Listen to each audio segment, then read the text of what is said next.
इस दुनिया में सभी को गिला है कि हमें कम मिला है, लेकिन जो हमें मिला है क्या वो दूसरों को भी मिला है। हेलो माय ब्यूटीफुल पीपल, कहिए कैसे हैं आप। उम्मीद करती हूँ सब अच्छे से होंगे, सेहतमंद होंगे। मैं हूँ आपकी दोस्त दीपिका और आज फिर आई हूँ कुछ नए विचारों के साथ। दोस्तों, एक छोटी सी आप बीती है जिसने मुझे बहुत सी बातें सिखाई जो मैं आपके साथ शेयर करना चाहती हूँ। सुनने में तो ये बहुत छोटी बात लगेगी, लेकिन जो ये सिखा गई मुझे वो बहुत गहरी बात है और वही मैं आपको आज बताती हूँ। मैं किसी सेमिनार में गई जहाँ पर बहुत से डिफरेंट टीचर्स अलग अलग जगह से आए हुए थे। तो वहाँ मुझे लगभग 7 दिन उन टीचर्स के साथ रहने का मौका मिला, जिसमें से एक मैडम थी।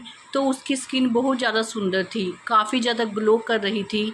लग नहीं रहा था कि वो मैडम हमारी एज की होंगी। तो 4-5 दिन जब मैंने उसकी स्किन देखी तो मन में जैसे शायद एक बात आती है कि काश हमारी स्किन ऐसी होती। कितनी ग्लो है इसकी स्किन पर, कितनी निखार है इसकी स्किन पर। तो दिल था कि उससे पूछूं कि मैडम आप क्या लगाते हैं फेस पर जिससे आपकी स्किन इतनी ग्लो कर रही है। 4-5 दिन तो खुद को रोक कर रखा, लेकिन लास्ट के दिन मैंने उससे पूछ ही लिया कि मैम आपको एक बात पूछनी थी, बुरा मत मानना, लेकिन आपकी स्किन बहुत ज़्यादा ग्लो कर रही है, आप क्या लगाते हैं स्किन पर। तो दोस्तों, आप शायद झूठ मानेंगे लेकिन ये झूठ नहीं है। जैसे ही मैंने उनसे ये बात पूछी तो वो मैडम बड़ी मायूस सी हो गई और जैसे उसकी आंखें सी भर आई। मैंने कहा मैडम क्या हुआ। तो वो बोले कि मैम मुझे स्किन में बहुत ज़्यादा प्रॉब्लम है, मेरी स्किन ज़रा सी धूप के कांटेक्ट में आते ही बिल्कुल काली हो जाती है। इतना ही नहीं, जब मैं गैस के आगे खाना बनाती हूँ तो गैस की लो से या गर्माहट से भी मेरी स्किन काली पड़ जाती है, इसीलिए मुझे कपड़ा बांधकर खाना बनाना पड़ता है। तो मैंने पूछा नहीं मैम, आपकी स्किन पर तो काफ़ी ज़्यादा ग्लो है, काफ़ी ज़्यादा सॉफ्ट लग रही है।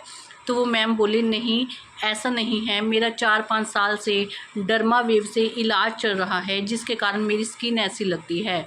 वो कॉन्टिन्यूज़ मुझे मेडिसिन देता है खाने के लिए और फेस पर लगाने के लिए भी। उसी के कारण थोड़ी सी मेरी फेस की स्किन सॉफ्ट हुई है, नहीं तो मेरी स्किन बहुत ज़्यादा ख़राब हो जाती है। अगर एक भी मैं दिन दवाई खाना मिस कर दूं या फेस पर नहीं लगाती हूं तो मेरी स्किन जैसे बहुत बेकार लगती है और चेहरा काला पड़ने लगता है। मुझे तो स्किन की बहुत ज़्यादा प्रॉब्लम है। तो उससे मेरे मन में एकदम से विचार आया कि मैं कहाँ 5 दिन से उतावली हो रही थी कि ये मैडम स्किन पर क्या लगाती है, काश हम सब की स्किन भी ऐसी होती। तो दोस्तों, कहानी तो छोटी सी थी या कहूँ आप बीती तो छोटी सी थी, लेकिन ये मुझे ये सिखा गई कि हमें किसी दूसरे को देखकर ये नहीं सोचना चाहिए कि वो बहुत सुखी है। मुझे तो ऐसा लग रहा था कि उसकी जो स्किन है वो नेचुरली ही बहुत ज़्यादा सुंदर है, लेकिन उसकी स्किन में क्या क्या प्रॉब्लम थी जिनसे वो खुद दुखी थी वो तो शायद कोई नहीं जानता था।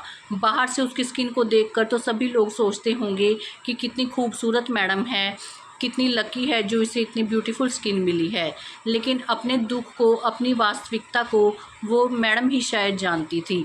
तो ये बात हमारी ज़िंदगी में भी लागू होती है।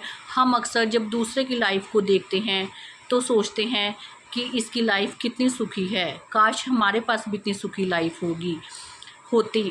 अगर कोई कपल खुशी से रील्स बनाता है या खुशी से कोई घूमने के लिए जाता है तो हम सोचते हैं ये कितने अच्छे हैं, इनके बीच में कितनी अंडरस्टैंडिंग है, लेकिन दोस्तों उनके बीच की असलियत तो वही जानते हैं।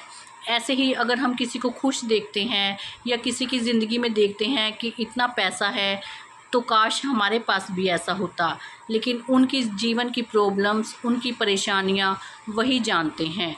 कोई बड़ा सा घर देखकर हमारे मन में ख्वाब आता है कि काश ये बड़ा घर हमारा होता, लेकिन क्या पता वो घर उसने लोन पर लिया हो, ये तो हम कभी सोच ही नहीं पाते।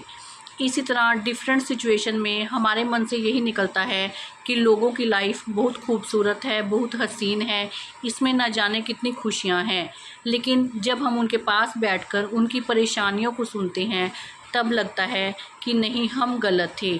हम क्यों दूसरों की लाइफ को देखकर उसके जैसी लाइफ पाने का लालच करते हैं, जबकि हमारे पास परमात्मा ने बहुत कुछ दिया हुआ है। अगर हम अपनी परेशानियों की तुलना दूसरों की परेशानियों से करेंगे तो शायद हमें एहसास होगा कि हमारी परेशानियां तो बहुत कम हैं, जबकि दूसरे शायद परेशानियों से घिरे हुए हैं। तो दोस्तों, अपना कंपेयर किसी के साथ भी करना बंद कर दीजिए। इस परमात्मा ने इस दुनिया में ना तो किसी को परफेक्ट बनाया है और ना सबकी झोली में सभी चीज़ें डाली हैं।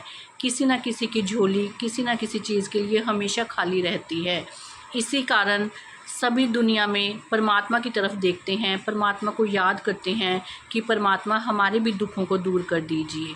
आपके पास जो कुछ है उसके लिए परमात्मा का शुक्राना करना सीखिए, क्योंकि जो हम सबके पास है, इस दुनिया में शायद बहुत से लोग उन चीज़ों को पाने का भी सपना देखते हैं।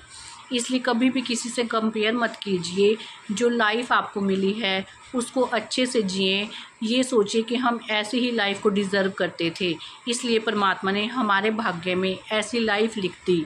अगर एक आधी कमी है हमारी लाइफ में तो उसे इग्नोर करके बाकी की ब्लेसिंग्स को गिनिए, उसके साथ अपनी ज़िंदगी को बिताइए। तो दोस्तों, आप बीती तो छोटी सी थी, लेकिन मुझे इसने काफ़ी ज़्यादा कुछ सिखाया और हो सकता है आपको भी इस छोटी सी बात से कुछ गहरी बात सीखने को मिली हो। तो आज के लिए इतना ही। फिर मिलूँगी आपसे नए विचारों के साथ। तब तक के लिए आपकी दोस्त को नमस्कार।